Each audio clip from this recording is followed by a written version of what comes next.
Here is a Quaker Six-Burner wood cooking stove. Information I was able to find on it, these were actually made probably right at the beginning of World War I. It's in pretty rough shape. I think I'm only missing maybe 2 pieces. I am definitely missing this little trim piece here, and then maybe a little small cover for that opening there, and I'm not even sure what that does. But this one's actually got stamped on here, White Warner Company, Taunton, Massachusetts. And the guy I just got it from, he had several stoves, and he claims that he got it from an old farmhouse in Massachusetts, and that the guy was was using it at that time. This was a few years back to heat his house. So I'm not going to restore it, but going to get it hopefully in working order. The cooking grate, the baking grate is still in there, which is pretty rare. That's cool.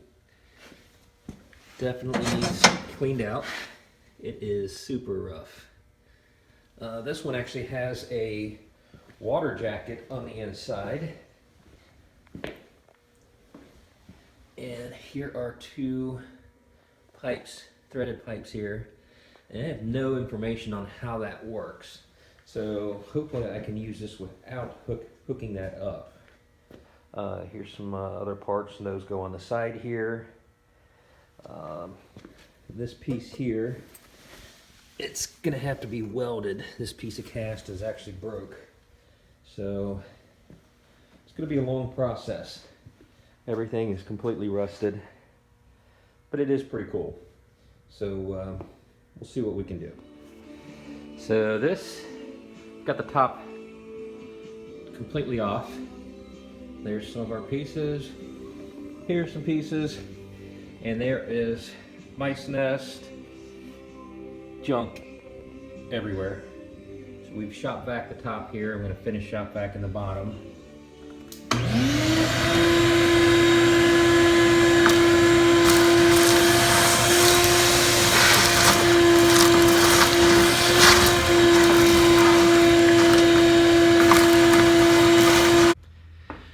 Okay, so over the last day and a half, I've been working on disassembling this wood cook stove, and like I said, it's going to be a long project. It's in pretty rough condition.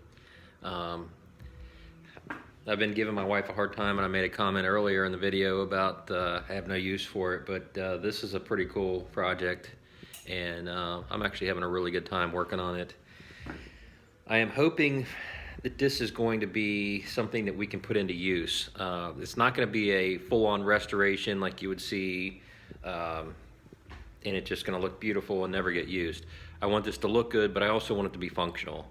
So I've got a couple of missing pieces, and I've reached out to I found a website, a guy in Rhode Island. I think it goes Stove Hospital, and this guy does stove restorations as his job, and he does phenomenal work. I have no relationship with them. I've never met the people. I have made a few email contacts with them about some parts, and it looks like I may be able to source some of my missing pieces here. The liner for the Firebox I need. The grate for the Firebox I need. And I haven't checked about the little trim piece I talked about, but those 2 I definitely need as far as function goes. The guy does phenomenal work. I want to say, I believe he's like 75. So, I mean, the guy's got some extreme knowledge that I don't have. Anyways, working on this. This is a great project while we're in the quarantine or the stay-home order, whatever your state's calling it. Here in Ohio, it's a stay-home order. So, let me show you here what I've got going as far as disassembly goes. So here we are now. That's a big change from what we saw earlier. We've got the sides, the front, top. The entire cooktop is off, and all of the cooking plates. And you can see here the top of the oven, and it just looks like a disaster in here. But you know, we're talking over 100-year-old stove here. So it's going to be pretty cool that we can bring this thing back to life, I hope. That was the main oven door, and I was able to get the thermometer out of it, and I was able to get it to work, which is absolutely great. It's pretty cool.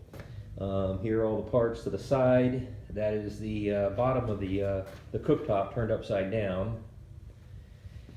And the shelf, here is the top behind the cook plate, the baking rack. This here I was able to get out. This was the water reservoir that was on the inside. If you're looking at the front of the stove, it was on the left top corner of the firebox. And it has the two pipes coming out, and they came out right here.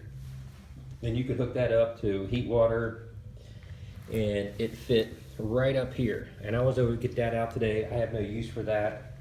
So this will just swing down, and then I do have one more that goes right here, and I'm going to see if I can get another one made to cover that hole up. Here's the inside of the firebox. As you can see, I need a liner that goes in there to protect the cast, and I need a grate. You can see those two, these round slots, the front and rear. What I've been able to find, because I mean I'm not finding any information on Quaker, but a lot of the old wood cook stoves they were kind of a roundish bottom grate, and they were like a coal shaker, and you had a knob in the front that you could turn up here, and I don't have a knob. And you would use that to, you know, like kind of shake your clinkers down, whatever. So I'm hoping I'm going to be able to find a grate from this stove restoration person and be able to use that. Got several pieces, well, I think 3 total so far, that I'm going to have welded. Aside for the ash pan, or the ash door, this bottom part here, that's got to be re-welded. And then the very back, where the pipe goes up, the stove pipe, there's a little screw hole there, and luckily the piece was still in it. This is so small, I'm not even sure if they're able to weld that back on, but I'm gonna give it a shot. It's not crucial. It doesn't affect the performance or the functionality of it. I can make do, I'm sure. But those pieces there are gonna have to be taken to the welder. I have to see if this is actually, if they're even open during this whole quarantine, stay-at-home order thing, or if they're considered essential workers. So this is kind of part 1. I'm going to do several parts to taking this apart and redoing it, and then putting it all back together. And we'll just kind of go from there. I'm just going to take it kind of slow. This week I'm going to hopefully go get the high temp paint and start working on getting all this rust and junk taken off. Start getting new screws and bolts and nuts. Just trying to get this thing cleaned up and back together. And we'll keep you guys updated. Hopefully you like this, and we'll see you on the next one.